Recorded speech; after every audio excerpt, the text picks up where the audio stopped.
Hello and welcome to another episode of Know Your Faith series. I'm Collins, and on today's episode, we'll be talking about one of the most popular prayers that we should know as Catholics, which is the Angelus.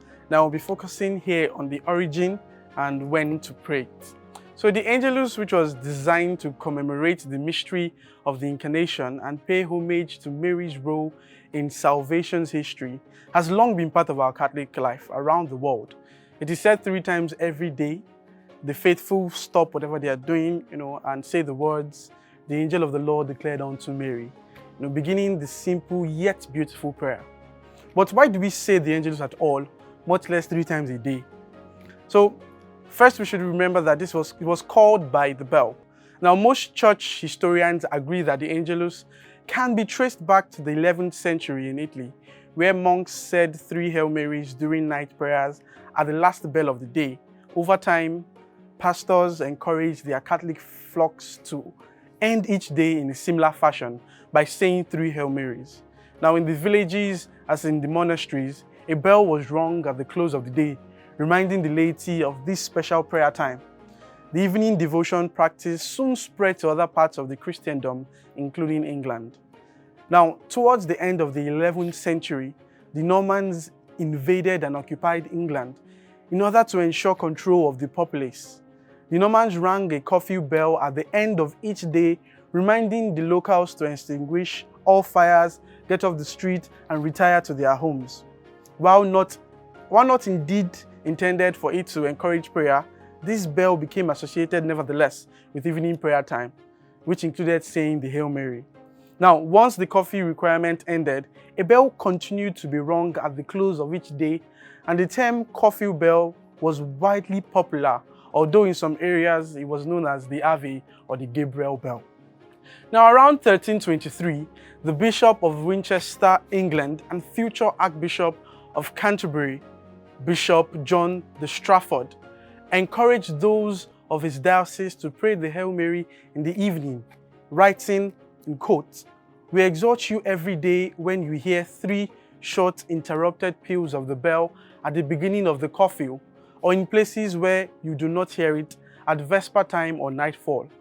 You say with all possible devotions, kneeling wherever you may be, the angelic salutations 3 times at each peal, so as to say it 9 times in all." Now, this is gotten from the publication of the Catholic Societies in 1895. Meanwhile, around 1318 in Italy, Catholics began saying the Hail Mary upon rising in the morning. So likely this habit again came from the monks, who included the Hail Mary in the prayers they said before their work day began. The morning devotion spread, and evidence is found in England that in 1399, Archbishop Thomas Arundel ordered church bells to be rung at sunrise throughout the country, and he asked the laity to recite 5 Our Fathers and 7 Hail Marys every morning. Now, the noontime Angelus devotion seems to have derived from the long-standing practice of praying and meditating on our Lord's Passion at midday each Friday. In 1456, Pope Callistus III directed the ringing of church bells every day at noon, and that Catholics pray 3 Hail Marys. The Pope solicited the faithful to use the noonday prayer to pray for peace in the face of the 15th century invasion of Europe by the Turks. The bell rung at noontime became known as the Peace Bell or Turkish Bell. Now, in 1481, Pope Sixtus IV was petitioned by Queen Elizabeth of England, the wife of King Henry VII, to grant indulgences for those who said at least 1 Hail Mary at 6 a.m., noon, and 6 p.m. There is evidence that a bell was rung at those times. Now, the Angelus today. By the end of the 16th century, the Angelus had become the prayer that we know today. 3 Hail Marys with short verses in between, called the versicles, ending with a prayer. It was first published in modern form in a catechism around 1560 in Venice. This devotion reminds us of Angel Gabriel's annunciation to Mary, Mary's fiat, the Incarnation, and our Lord's Passion and Resurrection. It is repeated as a holy invitation, calling us to prayer and meditation. For centuries, the Angelus was always said while kneeling, but Pope Benedict the 14th, from around 1740 to 1758, directed that the Angelus should be recited while standing on Saturday evenings and all day on Sunday. He also directed that the Regina Coeli, Queen of Heaven, be said instead of the Angelus during the Easter season.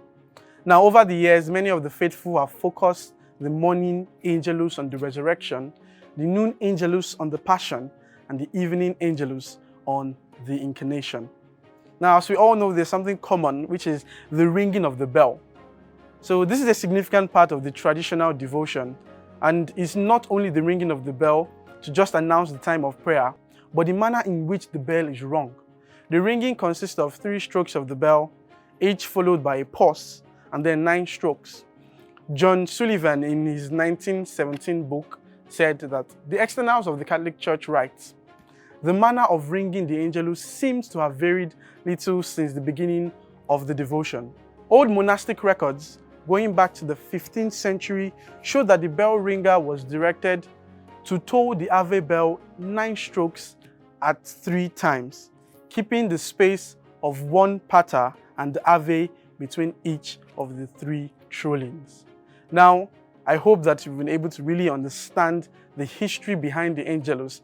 I mean, these are prayers that we say every day, but sometimes it's just really good to take time, reflect, and actually understand how they came to be. So when someone actually walks up to you and asks, you'll be able to reply them. So that's it for today, guys. Please, you can write whatever you've learned, whatever was peculiar to you in the comment section. Feel free to share and subscribe to our YouTube channel at Dominican Media Presents. And until I come your way next time, be bold and be Catholic.